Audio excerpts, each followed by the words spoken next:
안녕하세요. 송은섭입니다. 기도와 응원해 주신 분께 감사합니다. 본 영상 설교는 새가족교회 주일 설교 메시지입니다. 교회 성도님들과 신앙생활의 새가족을 위한 쉬운 메시지를 전합니다. 새가족교회 주일 메시지를 전합니다. 오늘도 계속해서 구약 성경 메시지를 전하려고 합니다. 오늘 주일 메시지 하나님의 말씀은 역대하 29장 1절에서 36절까지이며 설교 제목은 중단된 예배를 다시 시작하다입니다. 오늘 설교에 대한 궁금함과 기대감을 가지고 메시지로 함께 들어가 보겠습니다. 먼저 같이 성경을 읽어볼까요? 역대하 29장 5절 말씀입니다. 새번역 성경으로 읽겠습니다. 그들에게 말하였다. 레위 사람들은 나의 말을 잘 들으시오. 이제 그대들 자신을 먼저 성결하게 하고 또 그대들의 조상이 섬긴 주 하나님의 성전을 성결하게 하여 더러운 것을 성소에서 말끔히 없애도록 하시오. 이 누구의 말일까요? 히스기야 왕의 말이었습니다. 히스기야 왕은 참 좋은 지도자입니다. 솔로몬 이후에 북왕국 이스라엘 그리고 남왕국 유다에는 수많은 왕들이 있었는데요. 근데 그 왕 중에 칭찬받은 왕이 별로 없었습니다. 특히 북왕국 이스라엘의 모든 왕들은 다 죄를 지었고요. 우상 숭배의 죄에 빠졌습니다. 남왕국 유다는 어땠을까요? 불행하게도 남왕국 유다에도 하나님의 칭찬을 들은 왕이 많지 않았습니다. 20명의 왕이 있었지만 여러 왕 중에 히스기야만큼 칭찬받은 왕이 없습니다. 히스기야는 굉장히 특별한 왕입니다. 참 좋은 지도자라는 것이죠. 역대하 29장 1절에서 2절까지는 이 히스기야 왕이 얼마나 좋은 왕인지를 설명해주고 있습니다. 최고의 칭찬을 받습니다. 히스기야의 왕은 그 다윗의 모든 행위와 같았으며 유다의 역사 중에서 히스기야 왕과 같은 사람이 없다고 이야기하고 있습니다. 히스기야 왕이 왜 특별한 지도자였는지 오늘 메시지를 통해서 함께 알아보기를 원합니다. 당시 시대는 아주 타락한 시대였습니다. 이 북왕국 이스라엘과 남왕국으로 나누어져 있는 이 시대 가운데 어떠한 상황이었는지 한번 볼까요? 역대하 28장 24절에서 25절. 그뿐만 아니라 아하스는 히스기야 왕의 아버지죠.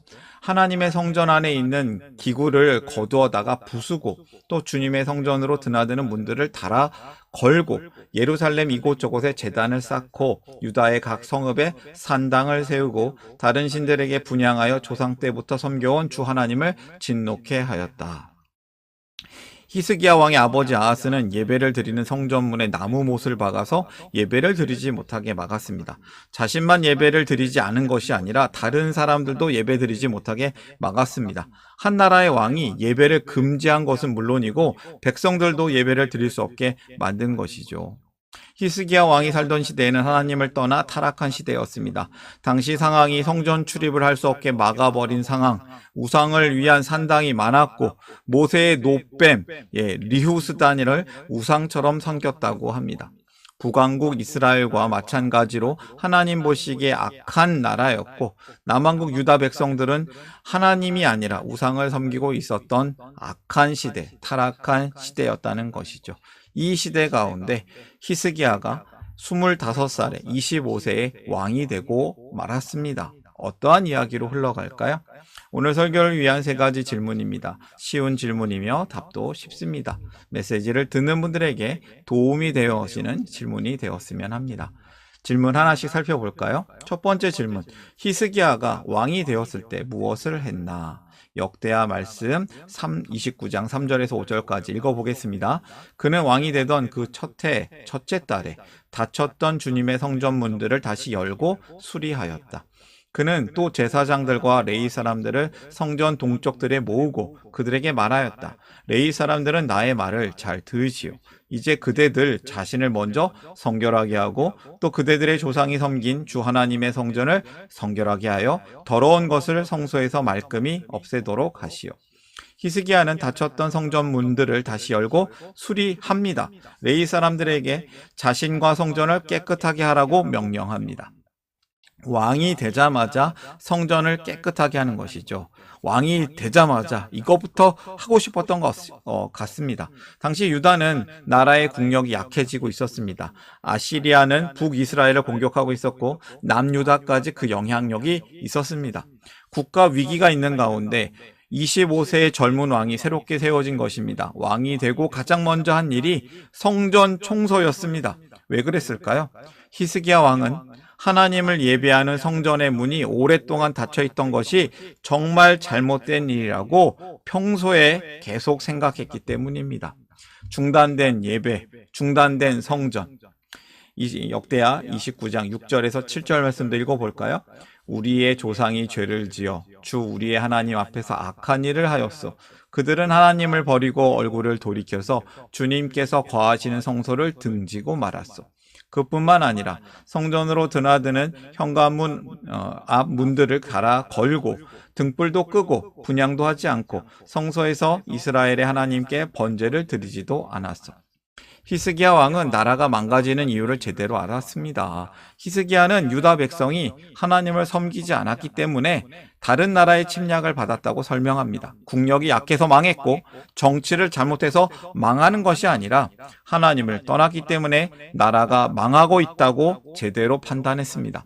하나님께 부름받은 민족, 하나님을 예배하는 민족, 거룩한 이스라엘이 더 이상 거룩하지 않았습니다. 하나님께 예배하지 않았습니다. 이스라엘의 죄는 예배자가 더 이상 예배하지 않는 죄였습니다. 첫 번째 교훈이에요. 거룩을 회복하라. 제일 먼저 해야 될 일이에요. 거룩을 회복하라. 성도는 주님과 함께하는 거룩한 성전이기 때문입니다. 죄를 떠나야 합니다. 거룩해야 하겠습니다. 그래서 히스기야는 어떠한 이유로 결심을 하는데요. 두 번째 질문입니다. 히스기야는 어떤 이유로 결심했나? 8절에서 10절까지 읽겠습니다. 이러한 까닭으로 주님께서 유다와 예루살렘에 대해 진노하셔서 우리를 두려움과 놀람과 비웃음거리가 되게 하셨다는 것은 여러분이 직접 보아서 알고 있는 사실이요. 조상들이 칼에 맞아 죽고 우리의 자식들과 아내들이 사로잡혀 갔소. 이제 나는 주 이스라엘의 하나님께서 그 맹렬한 진노를 우리에게서 거두시기를 바라며 하나님과 언약을 세우기로 결심하였소. 히스기야의 고백입니다. 하나님의 진노를 거두시기를 바라는 마음으로 하나님과의 언약을 다시 세우기로 결심합니다. 히스기야가 이렇게 개혁을 하게 된 이유는 이스라엘 민족의 그 남유다가 하나님을 기쁘시게 하는 나라, 하나님의 말씀에 순종하는 나라로 다시 회복하기 위해서입니다. 히스기야 왕이 온 나라의 우상과 산당들을 제거하는 일은 어려운 일이었습니다. 하지만 히스기야 왕은 하나님을 가장 중요하게 생각했습니다. 다윗 왕의 시대와 같이 하나님만 예배하는 나라로 회복되어지기를 소망했습니다. 그래서 히스기야는 개혁을 합니다. 그 개혁의 말씀이 열왕기하 말씀에 잘 나와 있는데요. 그는 산당을 헐어버렸고 돌기둥들을 부수었으며 아세라 목상을 찍어버렸다. 그는 또한 모세가 만든 구리뱀도 산산조각으로 깨트려 버렸다. 이스라엘 자손이 그때까지도 르후스단이라고 부르는 그 구리뱀에게 분향하고 있었기 때문이다. 히스기야 왕은 성전을 수리하면서 우상 숭배를 하는 산당 제거하고 우상인 아세라 목상을 깨트리고 모세의 노뱀도 우상 숭배 도구가 되었기에 부수도록 합니다. 하나님은 과거 이스라엘 백성들이 죄로 인해서 뱀에 물려 죽을 수밖에 없을 때 모세의 그 노뱀을 보면 살 수 있게 하셨습니다. 노뱀은 사실 시간이 지나면서 하나님의 은혜를 기억하는 수단이었지만 우상이 되어버렸습니다.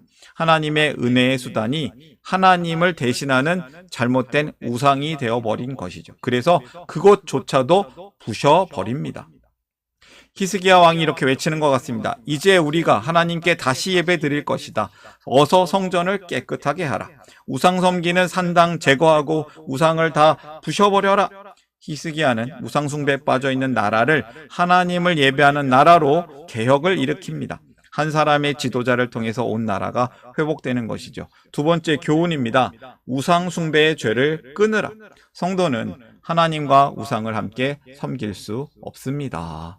세 번째 질문으로 이어집니다. 히스기야는 그래서 무엇을 명령했나? 11절 말씀, 여러분 아들들아 시간을 낭비하지 않도록 하시오. 주님께서는 여러분을 선택하셔서 주님께 분향하게 하시고 백성을 인도하여 주님께 예배드리게 하셨소. 히스기야는 레위 사람들을 통해 모든 백성이 예배를 드리도록 명령을 합니다. 히스기야 왕이 레위인들을 아들들이라고 친근하게 부르면서 시간을 낭비하지 말라고 합니다. 예배를 드리는 건물만 깨끗하면 되는 것이 아닙니다. 예배자가 먼저 성결 깨끗해야 합니다. 히스기야 왕은 레위 사람들에게 먼저 성결 예식을 하게 하고 그 다음 성전을 깨끗하게 합니다. 그렇게 하여서 16일 동안 조금은 긴 기간 동안 성전 정화 작업을 마무리합니다. 성전을 준비하고 나서 이제 무엇을 하겠습니까? 히스기야는 레위 사람들을 통해서 모든 백성이 예배를 다시 드리도록 명령을 하는 것이죠. 예배를 다시 시작합니다. 중단되었던 예배가 다시 시작할 때 어떤 마음이 들까요? 어떤 사람들은 피곤하다라고 생각하는 사람도 있겠지만 이 예배를 갈망했던 예배 회복을 간절히 원했던 사람들은 감격의 눈물을 흘렸을 것 같습니다. 말씀을 좀 읽어보겠습니다. 히스기야가 번제를 제단에 드리라고 명령하니 번제가 시작되는 것과 함께 주님께 드리는 찬양과 나팔 소리와 이스라엘의 다윗 왕이 만든 악기 연주 소리가 울려 퍼졌다. 아주 오랜만에 울려 퍼지는 것이죠. 온 회중이 함께 예배를 드렸다. 번제를 다 드리기까지 노래하는 사람들은 노래를 부르고 나팔 부는 사람들은 나팔을 불었다. 이렇게 하여 주님의 성전에서 예배를 드리는 일이 다시 시작되었습니다. 오랜 시간 걸렸지만 히스기야 왕은 개혁에 성공합니다. 성전이 수리되었고 우상과 산당들을 없앴습니다. 이제 성전은 하나님만 예배하는 곳이 다시 되었습니다. 히스기야 왕이 성전이 수리되자 그동안 지키지 않았던 유월절을 지킵니다. 이스라엘 백성과 모세가 이집트의 지배에서 벗어날 때 하나님께서 모든 처음 난 것을 죽이실 때 이스라엘은 구원받는 것을 기념하는 절기 바로 유월절을 지켰습니다. 하나님은 히스기야 왕의 개혁을 아주 매우 기뻐하셨습니다. 한 나라의 왕이 하나님께로 돌아오니까 예배를 회복하니까 온 백성이 하나님을 경외하고 하나님께 돌아와서 하나님께 순종하게 되었습니다. 세 번째 교훈이에요. 하나님을 예배하라. 하나님을 예배하라. 우리의 정체성입니다. 성도는 하나님만을 예배하는 예배자입니다. 그리고 나서 역대하 말씀은 이렇게 마무리하고 있어요. 36절 일이 이렇듯이 갑작스럽게 되었어도 하나님이 백성을 도우셔서 잘 되도록 하셨으므로 히스기야와 백성이 함께 기뻐하였다. 누가 하신 거죠? 하나님께서 하셨습니다. 사람이 한 것처럼 보여도 하나님의 예배, 하나님의 성전, 하나님의 백성들의 회복을 하나님께서 하셨습니다. 히스기야가 한 것 같지만 히스기야를 통해서 하나님께서 하신 것입니다. 오늘의 메시지를 마무리하겠습니다. 첫 번째, 교훈의 순서를 조금 바꿨어요. 첫 번째, 우상 숭배의 죄를 끊으라. 성도는 하나님과 우상을 함께 섬길 수 없습니다. 성도의 정체성입니다. 성도는 함께 섬기면 안 됩니다. 하나님만 섬겨야 합니다. 두 번째, 거룩을 회복하라. 성도는 주님과 함께하는 거룩한 성전입니다. 성도의 몸이 성전입니다. 우리가 공동체가 거룩한 성전입니다. 세 번째, 하나님을 예배하라. 우리는 성도는 하나님만을 예배하는 예배자입니다. 히스기야의 개혁이 무엇입니까? 예배를 드리지 않는 예배자가 다시 예배를 드릴 수 있게 한 것입니다. 히스기야를 통해서 온 나라가 회복되었습니다. 오늘의 말씀 우리 마음에 품고 함께 기도하기를 원합니다. 우상숭배의 죄를 끊고 거룩을 회복하고 하나님을 예배하는 성도가 되시기를 바랍니다. 함께 기도하겠습니다.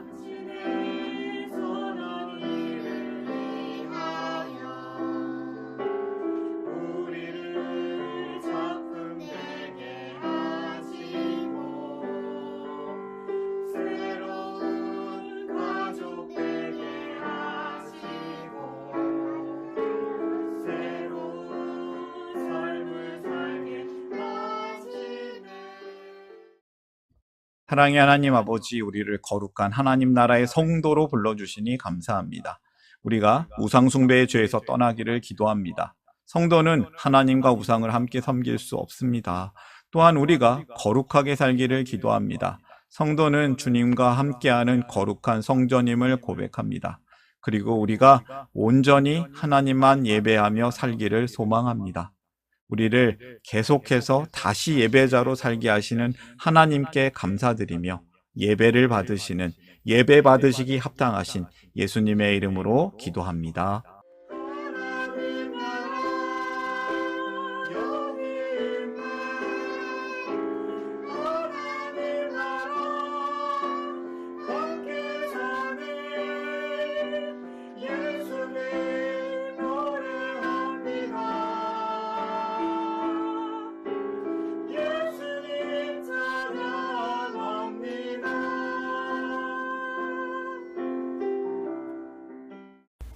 샬롬, 송은섭입니다. 저를 통해 또는 누군가의 추천과 우연한 기회로 이 메시지를 보게 되신 분들께 감사합니다. 모든 성도님들은 하나님 나라의 새가족이십니다. 교회를 처음 나오신 분들만 새가족이 아니라 우리 모두가 새가족입니다. 왜냐하면 우리가 하나님 나라에서 새로운 관계가 된 새로운 가족 공동체이기 때문입니다. 본 설교는 새가족교회 공동체 새가족과 후원자를 위한 메시지이며 기독교를 잠시 떠났거나 새롭게 시작하시는 분들을 위한 쉬운 메시지이기도 합니다.